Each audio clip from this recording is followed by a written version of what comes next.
రాష్ట్ర ముఖ్యమంత్రిని కూడా లేకుండా పవన్ కళ్యాణ్ వైఎస్ జగన్ పట్టుకొని నువ్వెంత నీ స్థాయి ఎంత అని మాట్లాడుతున్నాడు. ఎంతవరకు కరెక్ట్ అంటారు? పవన్ కళ్యాణ్ స్థాయి ఎంత అండి? ఆయన ఎంతవాడు చిన్నవాడు.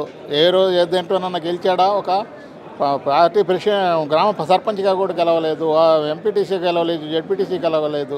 అలాంటి వ్యక్తి మాట్లాడుతున్నాడు. మాట్లాడేదానికి ఏముంది? ఎవరినైనా మనం అనటం గొప్ప కాదు, జగన్నైనా మనం అనవచ్చు. కానీ మన స్థాయి ఎంతో మనం తెలుసుకొని మాట్లాడాలా.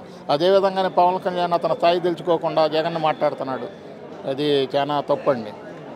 కానీ మరి ఇక్కడ రేపు వచ్చే ఎలక్షన్స్లో అసలు జగన్ భయం అంటే ఎందుకు చూపిస్తాను అంటున్నాడు? మాటలకేముందండి, మాట్లాడేదానికి అందరం మాట్లాడతాం. ఇప్పుడు ఈరోజు కొన్ని టికెట్లు ఈనోళ్ళు అసంతృప్తిగా ఉండారని ఒక 50 మంది ఉండారనుకోండి. అదేవిధంగా జనసేనకి టీడీపీ ఒక 50 సీట్లు కేటాయించింది అనుకోండి. దాంట్లో 50 మంది వెళ్తున్నారు కదా. 50 మంది కూడా వాళ్ళు కూడా మళ్ళీ వైఎస్ఆర్సీపీలోకి వస్తున్నారు. వచ్చినప్పుడు ఏముంది? ఇంకోసం వైఎస్ఆర్సీపీ బలం కూడా బాగా పెరిగిపోతుంది కదా.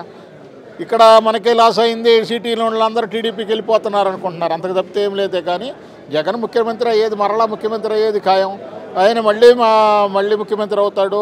ఎలాంటి పరిస్థితుల్లో కూడా దాన్ని ఆపే శక్తి ఎవరికీ లేదు. కానీ ఇక్కడ 2014లో టీడీపీతో కలిసి పనిచేశాడు పవన్ కళ్యాణ్. తర్వాత విభేదించి బయటకు వచ్చాడు. నారా లోకేష్ పెద్దపేట వేశాడు, నన్ను ద్రోహం చేశాడని చెప్పేసి విమర్శించాడు. మళ్ళీ ఇప్పుడు పొత్తు పెట్టుకొని చంద్రబాబు ఇంద్రుడు చంద్రుడు అంటున్నాడు. ఇది ఏందంటారు అసలు? ఇలా ఒకనొకప్పుడు నారా లోకేష్ తెలుగుదేశం పార్టీని ఏ విధంగా విమర్శించాడు అనేది చూస్తూ ఉండరు. మన టీవీలో చూపిస్తున్నాం, మనం ఎన్నో అయినపోయినా ఆ రకంగా విమర్శించిన వ్యక్తి ఈరోజు అదేవిధంగా మళ్ళా జగన్మోహన్ రెడ్డిని వాళ్ళ పార్టీని విమర్శిస్తున్నాడు తప్పితే ఇంకొకటి ఏమి లేదు. అతను విమర్శించి చేయగలిగింది ఏమీ లేదు. అతను జనంలో ఎస్సీ ఎస్టీ బీసీల్లో ఏమీ మార్పు రాలేదు. ఆ మార్పు లేకుండా ఉండే విపరీతమైనటువంటి మెజారిటీతో గెలుస్తారు, అంతేగాని ఇంకేం లేదు.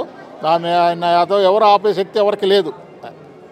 కానీ ఇన్నేళ్ల రాజకీయ చరిత్రలో ఎప్పుడు కూడా ఇలాంటి వ్యాఖ్యలు అయితే లేవు. నారా లోకేష్ కూడా ముఖ్యమంత్రి జగన్ సైకో అంటున్నారు.